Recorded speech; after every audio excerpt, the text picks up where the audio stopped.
much for tuning in. The topic at hand today: what is the level of financial education in India, both at a school and at a college level? Is our coming generation, savvy enough in terms of financial knowledge than perhaps we were?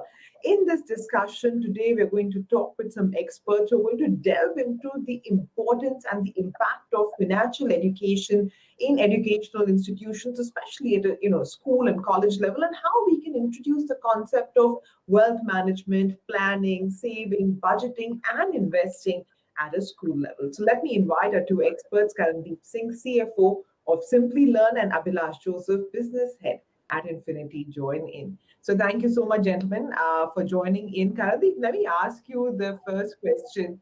Is that, we're seeing a record number of demat accounts being opened, right? The millennial investor is being talked about, and how. Is it really the case that the younger generation is not as savvy as we think? Or is it just that because there is no formal education about money matters, we feel that they're not so aware? Yeah, Sumera, this is a great question.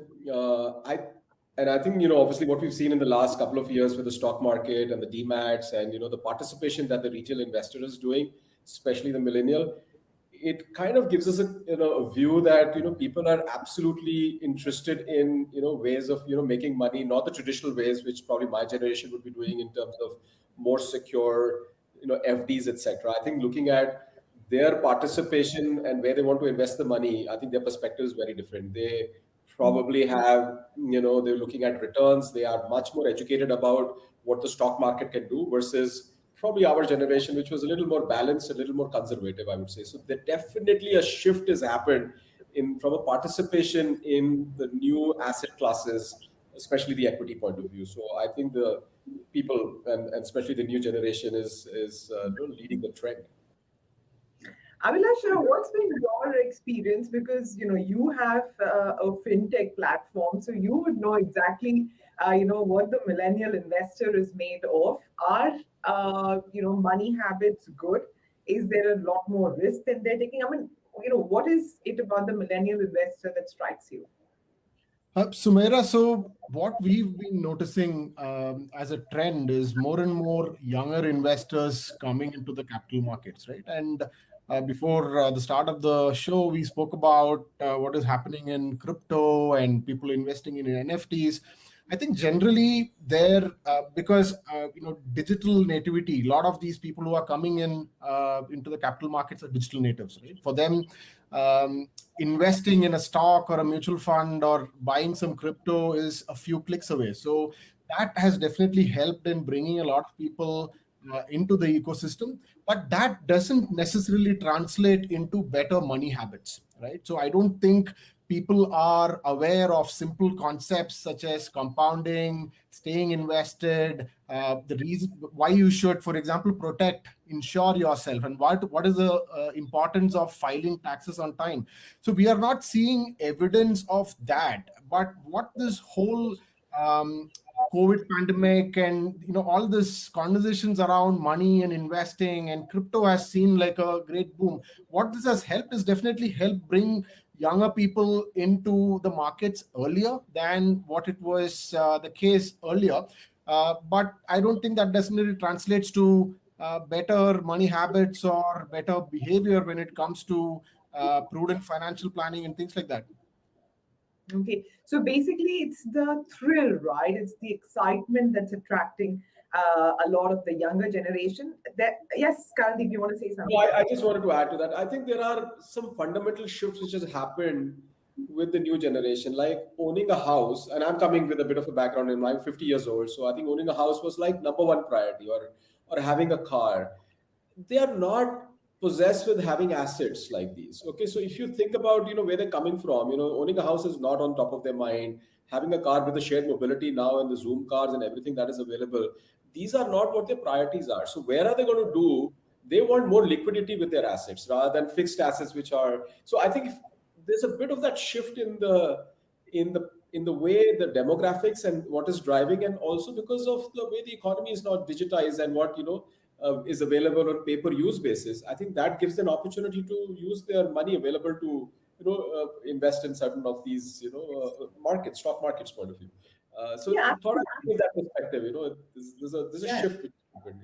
Yeah, so their aspirations are different, right, from their parents, which is fine. And this is actually the time that we're living through right now, is when we are seeing the baby boomers near retirement, and the shift in assets is happening to Gen X and the millennials. So therefore, all of this fits in. Therefore, the question is that should we therefore be teaching formal money management to our children? Like Abhilash raised a good point that while they may know about money and investing, they may not necessarily know the prudent habits, like compounding, insurance, and so on. So, currently, my question is that, should that be done in a formal way? How should it be done? At what age should it be done? Yeah, I mean, Sumera, this is a great question, and I think it wasn't like it wasn't done, but it was done informally. I think people were doing it, or they were observing. The kids were observing in terms of how their parents would spend money, how the family would organize the budgets and spend money, whether it was money for marriage or whether they was doing savings. I think they were observing it, but there was no formal literacy or formal education in the curriculums in the schools and the colleges.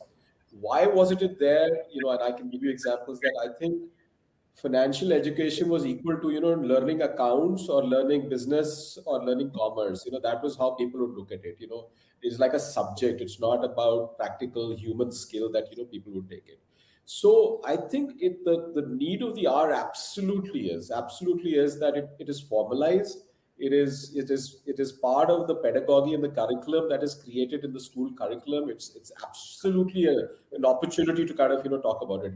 And I'm not, I mean, I don't want to be controversial, but there used to be a topic which was never brought into the schools. There was a bit of a taboo about it. It has now been taught at the schools. It was, the kids would learn as they were getting adolescence and puberty. They would talk about it not in the schools, but through the parents. Similarly, I would say financial literacy is a great opportunity to be, organized formally in a school and a college curriculum. That's where I'm coming from. I think there is this is a good time to kind of, for the larger institutions and the ecosystem to think about it. Hmm. No, that's an absolutely fair point. Okay, let me now introduce a counter view to that, which is that can parents be that role model? Abhilash, do you necessarily need for it to be a formal subject? Like Karandeep said very rightly, that once you teach it in school, it becomes a subject that you must study for, as opposed to at home you look at the sort of money management that your parents are doing and learn from it in a more practical, organic way. So, would that, but of course, for that, I'm assuming that parents are actually, actively explaining what's going on, not like the previous generation where jitna dekh liya to dekh liya, but I mean, is that a better way? So, Sumera, great point, right? I think in my opinion, there is a very, very real need to formalize financial literacy. And I'll tell you why. For the same reason that you kind of pointed at, in our country, not only like what Karan alluded to, sex education is taboo, right? Parents don't talk about sex education while it is a very, very important thing to learn. And as a result, once the school started taking it up, and we are seeing that it has taken root to a large extent. Similarly, in Indian households, by and large, money is considered a taboo, right? I mean, in many cases, the husband or the breadwinner of the family does not discuss the budgeting or the financial decisions that they will take with their partner, right? And let alone the kids. I think the reason why it is important to formalize financial literacy in schools and in colleges is because that is a great way to get the conversation started, get kids start to think about these things. And unfortunately, while there have been small efforts to kind of make this happen over the last 10 years, which we'll talk about, not a lot has happened, and it requires a concentrated effort from a central level to make this happen. Because see, at the end of the day, kids spend 8 hours to 9 hours a day in their schools, and it is what the conversations that happens in schools, the things that they do in schools, have a huge impact on how their thinking towards money and everything finance kind of evolves, and to delegate that just to the parents is leaving it to chance. And the vast majority of adults out there are not financially literate themselves. So how can we expect them to impart financial literacy or teach kids about money if that fundamental building block is not in place? And that's, I think, the main reason why it is very, very important to introduce concepts of money and finance in schools from a very young age. No, absolutely. I take your point, and this is how we, the ban on firecrackers, water conservation, a lot of these concepts have actually come through school, right? And now you see school-going children, they'll tear your head off if you want to waste water or throw garbage on the road. So, I take that point also that, once you start teaching it in school, it becomes more of a habit and it sort of distills down to the family as well. But, on whom does this responsibility lie then of designing the curriculum? Should it be, the school? Should it be the government? Should it be, a financial body? Currently, who do you think is best suited for this job? And how should it be done? Yeah, I mean, I don't. I mean, there is obviously a Ministry of Education, and the government has some institutions, and who kind of have public policies, and education policies there.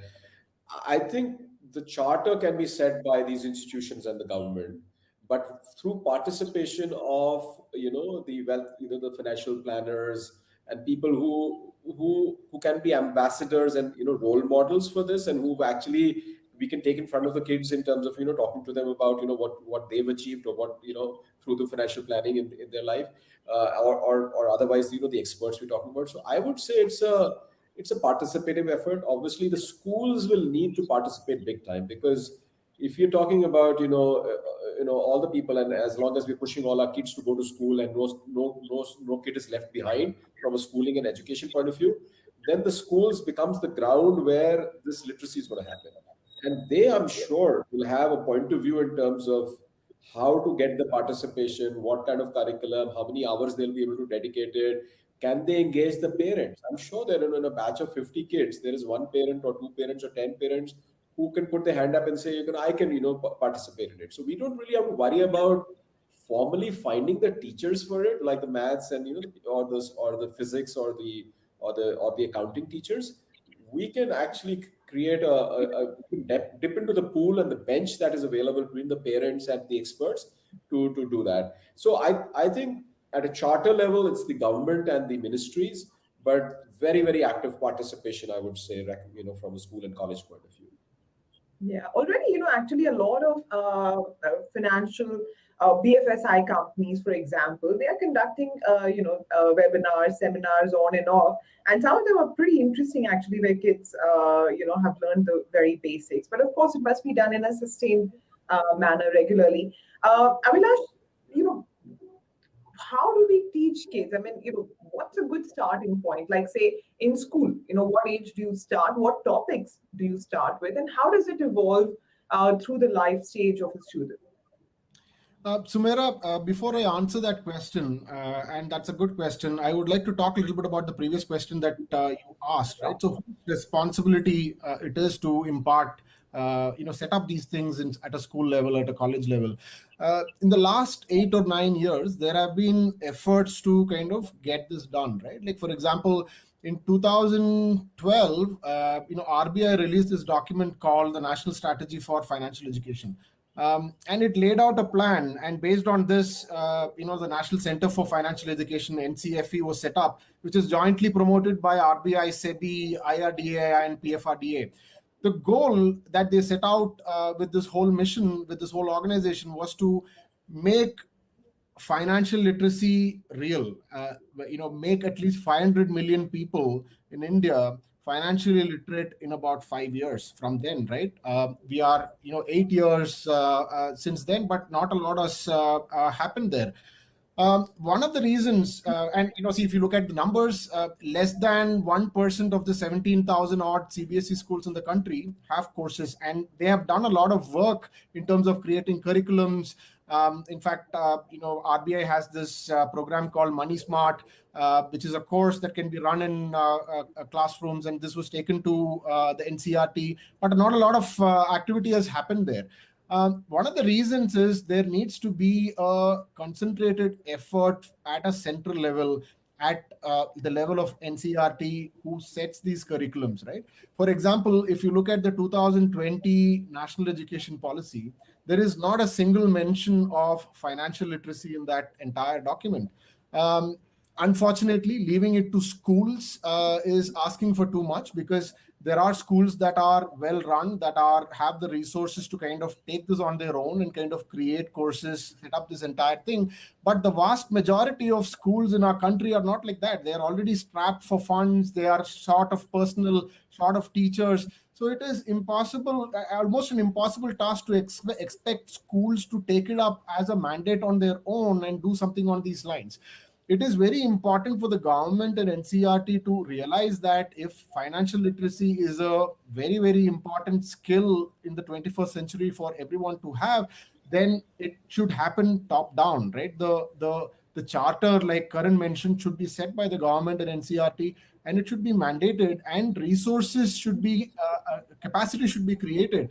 For example, while National Center for Financial Education had this whole ambitious roadmap of making 500 million people financially literate, and a big chunk of that from schools, through schools and colleges, the budget that they had apparently was about 5 to 6 crores a year, and which is less than the total budget a school, some of the schools in these cities might have. So I think it is a question of prioritization more than anything else from a central level. And if the entire country, we expect that 500 million people to become financially literate, it is very, very important that it comes top down. And the bottoms up approaches by these NGOs and these fintech companies will only go do so much to kind of reach that goal.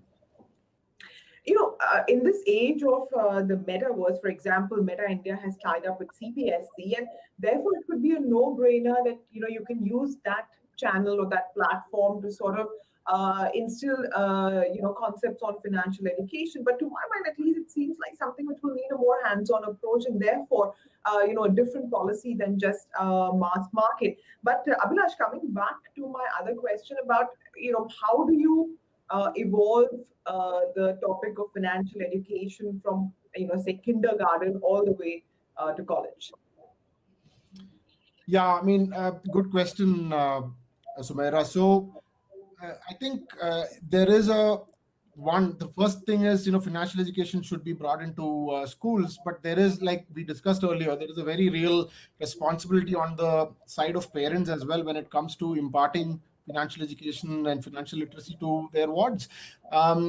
Financial education definitely needs to be age appropriate. For example, and it can be started very early. For example, research suggests that kids start understanding concept of money as a medium of exchange as early as 3 years. So for example, a broad framework could be this, right? 3 to 5 years should be the time when the concept of money and exchange of goods and exchange of using money as a medium of exchange should be taught. And like you mentioned very clearly, money cannot be taught theoretically, right? And it's a very you need to learn about money by doing, right? Experiential learning and learning by doing is what will work best. And for that, simple experiments, simple lesson plans can be created to teach this. So 3 to 5 years is a good time to teach the concept of money. What is money, right? And we all have kids, or we've seen kids play with their makeshift or make believe vegetable store or a toy store where they are selling money. They'll ask, okay, how much is this toy? This is 100 rupees. So kids get these concepts very early without intuitively, by just observing, right? And I think 6 to 8 years is a good time to talk about the value of money and cost of goods. And this is also a good time for parents to possibly give a small allowance to kids. It could be as low as 100 or 200 rupees a month. And they use this, the kids should use this money to make small purchases. And that is the only way They will learn about the value of money and the cost of goods, and how is money used as a medium of exchange. And 9 to 12, I think, is a good time to teach children about saving, spending, and things like delayed gratification, why it is important to put money away. And research suggests that this is the appropriate age when they will start appreciating or understanding these concepts. And I think 13 to 16, all the way till college, is a good time to teach kids about budgeting, right? How do you plan for, let's say, a project? How do you plan for your expenses for an upcoming vacation? How do you plan for your birthday party? So things like that. While it is not very common in our country, that is also the right age to possibly take up small jobs. It could be, I don't know, I mean, things like babysitting, or doing a small project for the community that you live in, and starting a website, right? I mean, everyone needs a website, and these days you don't need coding skills also to create your own website. Kids could do this as a, I mean, whatever it is, doing real jobs and making money from that, help goes a long way in kind of instilling some of these fundamental concepts: making money, spending money, saving money, investing money. And I must say, it is also a great time to start investing in saving, and I believe kids as young as 9 years should have their own savings account, and you don't need to be above 18 years to start your mutual fund investments. All you need is your Aadhaar card, and it can be linked with your parents' PAN card. And if you don't have your own PAN card, and you can start investing. And most of the fintech apps, including us, allows for minors to start investing. I think there is nothing like learning by doing, because money is not a theoretical subject. It is something that we see around us, every day. There is transactions happening all the time. And for parents, it is very important to involve their children in discussions such as budgeting. If they are planning for a vacation, how do they think through where they are making the bookings? Are they booking a flight? Are they booking a train? Why they are making this decision? What is the total budget that they have for this particular project? And parents play a very, very important role. And like we discussed earlier, if the same things are in a way taught in schools, even at like a most basic level, it at least gets the curiosity aroused. The children will start asking questions when they come home. My teacher told this, that you need to start saving. Do you have a savings account? Why am I not having a savings account? And probably at a school level, it should be mandated that every child should have a savings account, and they should have some experience in operating that account as well. See, the good thing is, earlier one needed to go to a physical branch to open an account, but with the advent of neobanks, all you need is a mobile phone, and in less than a day you can open your own account. And once you open your own account, you can start your mutual fund account, and start do your KYC and start trading. And these things are very, very simple. And trust me, children are, especially the digital natives of today, are very, very intuitive about these things. You don't need to really teach them everything about how to transact, for example, on an app, right? But what is very difficult to teach are concepts like why delayed gratification is something that we need to understand. Why is it important to put away money for something else later? Why is it important to invest in the capital market so that your money grows? And how does compounding work? These are the more difficult concepts that are more difficult to grasp, right? And this is where getting started helps. You need to start handling money to start thinking about this. Just teaching compounding to a child who has never even taken 10 rupees to a shop to buy something is a tall ask. Yeah, no, absolutely, Abhilash. I agree with everything you've said. That developing a healthy relationship with money early on in life is really one of the most important things that we can do for our children. Karandeep, anything you want to add in terms of what and how should be taught to kids?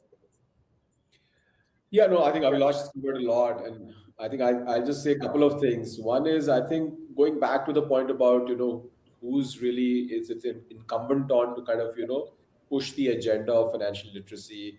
And I absolutely believe that it's the government, and I'll tell you why. I think government has a lot of policies which it has rolled out, whether it is, how you take care of yourself through insurance, or your, the pension yojana, or the child literacy, or the, or it is about insurance. So all of those policies that the government is now creating for the citizens, they want participation. Now, that participation is not going to happen till there is literacy about it. So I think it's a bit of a handshake that what we want to do as a society in terms of getting people more financially independent, and for them to be that they need to be more financially literate, and for that somebody need to think about how to kind of curate that whole program into the curriculum, so when they come out after schools and colleges, they're well aware and they can participate in those policies that the government is talking about. In terms of, I think Ablash covered it. I personally think, I think there are probably, it is an experiential idea, but there is a pedagogy that you can create. If you want to look at the key themes, that there is an earning theme, and there's a spending theme, and there's a saving theme, and there's an investing theme, and there's a planning or budgeting theme, and then you can just draw out from there in terms of, as people go to bigger, higher classes, these themes can go from bigger level to the advanced level. And I think that's probably the structure which I had in mind. And I think slowly you start introducing this idea that earning means you got to do something to get it. So it's not like free. So, and that concept gets a lot more embedded in the child, that I need to do something. For that I need to have a skill. For that I need to do some work, and that's when I get something. The saving piece is an idea that I can save for a rainy day, or for something that I need to kind of deferred gratification. So I need to kind of, if I want to buy something at some point of time, I need to start saving it, because that accumulation of the money is going to make me, I can afford it. So I think these concepts, just kind of putting those themes out there, and then just kind of moving in a concentric circle of beginner to advanced. That probably what this probably is just kind of resonating what Abhilash is saying, but just kind of putting a structure around it. It's pretty easy to do. I think it's just question is about getting the best of breed minds to put together, and then say, okay, we got to do this, and there has to be commitment. And I think the kids, and I think there's a bit of a societal point which, sorry, I wanted to make, which I think I missed out earlier, which when you were asking the question. Kids have a big influence how the family and the parents think about things. They can influence, if they're educated, they can influence how the father and mother talk to each other, the habits that they have, so and in certain stratas of society we've seen they stop drinking, because kids are able to bring back those values, because they're going to the school. So education is such an important thing, and this is now another level of education, that they can have a conversation with the parents. What are you doing about I want to study, I want to go to college, are you saving enough for me? And it's okay, I know it's a bit of a taboo, and the parents can brush them off and say, don't ask these questions. But if they're getting literate, I think it's going to be good to put the elephant on the table in the family, to have that discussion. That's how the society is going to change. So I think this can be a catalyst, this whole financial literacy, for a lot of change that we want to see in the society as well. But I completely agree. Sumaira, I want to make another point on what Karan was telling. I think it's a very important point, right? The conversations that happens at home. The problem is, this happens in most households. The first and the most prominent money discussion that happens is, you go to a toy shop or a mall, and the kid points out that doll or a toy or a dress or whatever, and we often hear about this, money does not grow on trees. What do you think? So the kid, they kind of absorb a lot of things from that, right? And they must be thinking, oh, money does not grow on trees, but I've seen my parents take money out of ATM machines. Maybe that's where it comes from, right? What are we teaching children? And these conversations have to happen. The reason why I'm saying that is, for these conversations to happen, we to expect that parents by themselves will somehow all of a sudden become very aware that they need to have this conversation with children, is very, very difficult. And that is where the schools come into picture.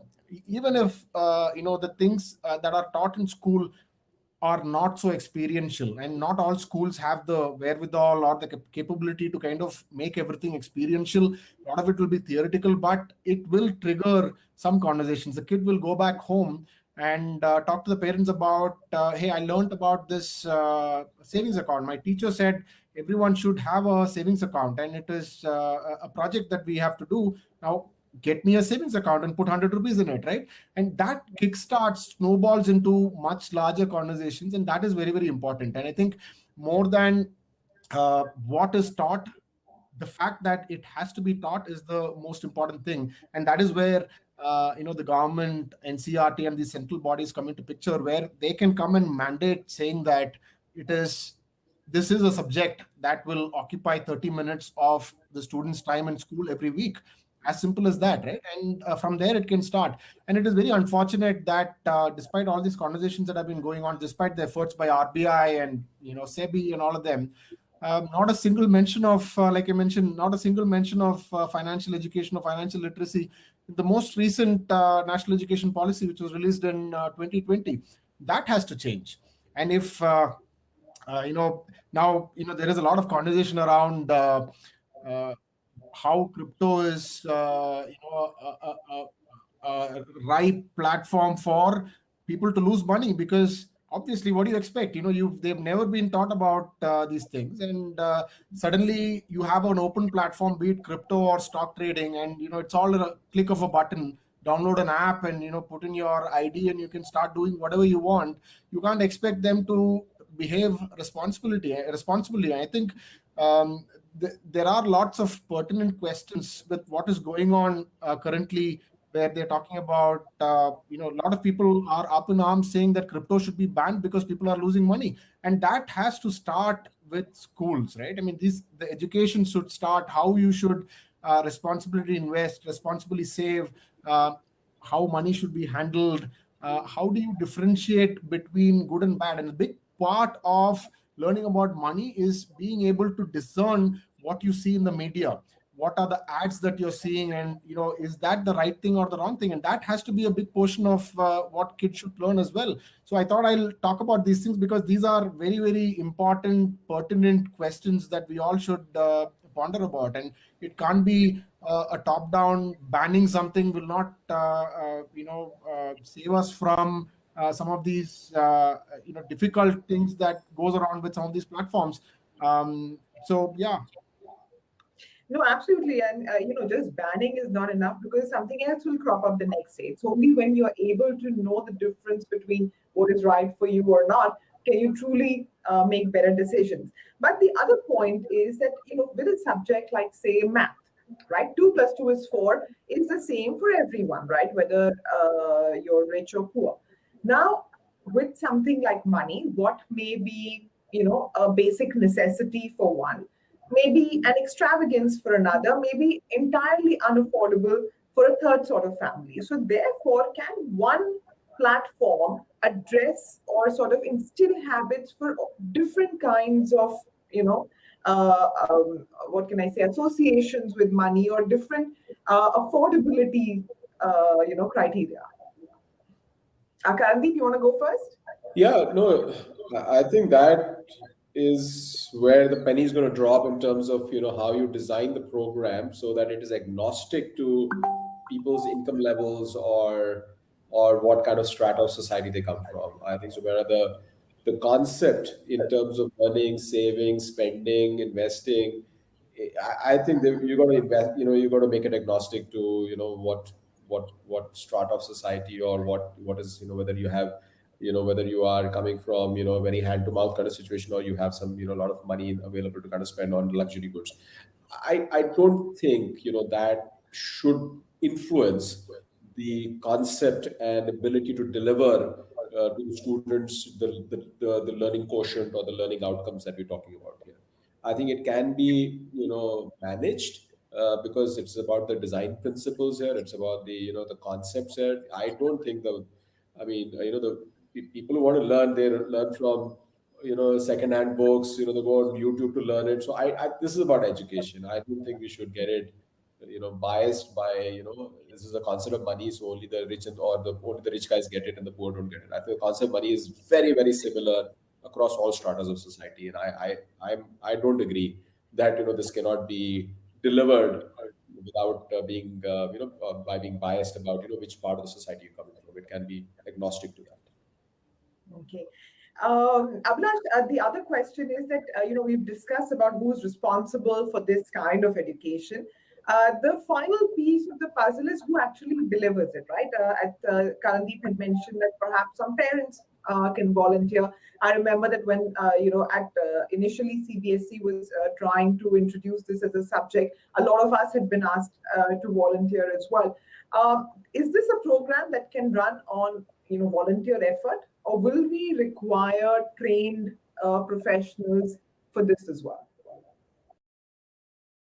Yep. So my what I think about this is this, right? It is impossible to deliver any program at scale efficiently. As like for example, if you want to make 500 million people in India financially literate, and most of these are in schools and colleges, pure volunteer efforts will not do, because then it is leaving it to the last mile, right? And if there are volunteers who are there, or if the organizations that are delivering this, the schools or colleges, they are able to find volunteers, they can kind of sustainably deliver these programs. It's asking for too much, in my opinion. I believe capacity needs to be created, curriculum needs to be created at a central level, and that is, in my opinion, the only way to deliver this at scale, and to ensure that there is a minimum reach across different parts of the country and society. Uh, Volunteer effort is a great idea. I'm not saying that it is not. It will work very well where the implementation is strong at the last mile. If, let's say, the school principal or the whoever is the coordinator in the school, they take it very seriously, then it can be done. I mean, we have examples with Atal innovation mission and things like that has happened, where it was largely the mentoring was done largely through volunteers, but we find that the implementation is lacking, and that is true for any of such systems that need to be implemented at scale. In a country as vast as India, to leave it to volunteers to kind of uh, do this, as they please, might not necessarily yield the best results.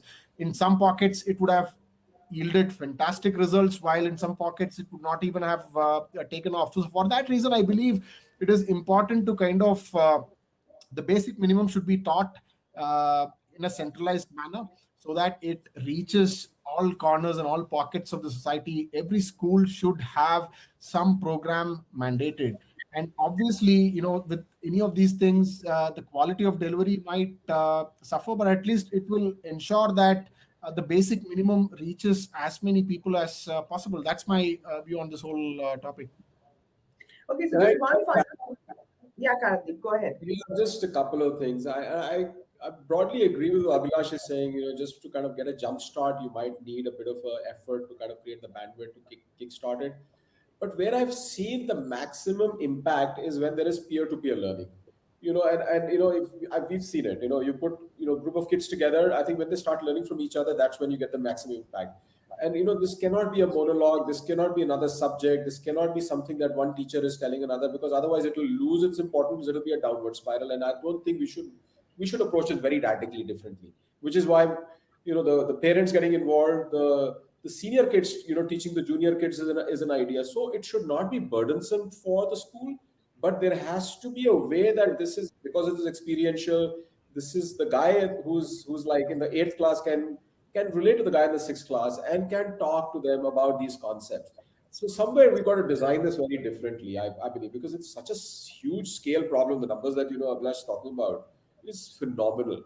You can't do that, by putting, it'll take years to do that. I think the only way to kind of create a spread of virality to this is to peer-to-peer learning, involve others. I think, but I fundamentally believe that, it is not incumbent on just the good old ways of trained teachers coming into it. You've got to have a lot of participation, including the students themselves.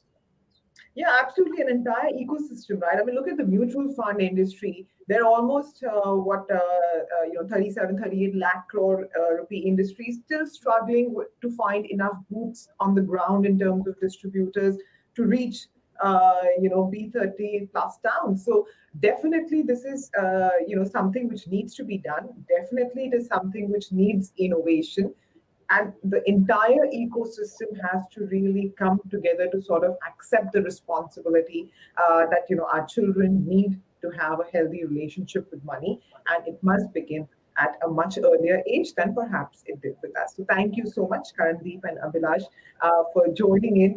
You've both been very passionate speakers about this subject, and I just hope that some of our passion can translate to those who are watching, and at least some sort of change can be started. So thank you very much. And for everybody who's watching, I hope you enjoyed this. And if you feel strongly about this, do feel free to take this up even further. So thanks very much. Stay safe, guys. Thank you so much, Sumaira. Thank you.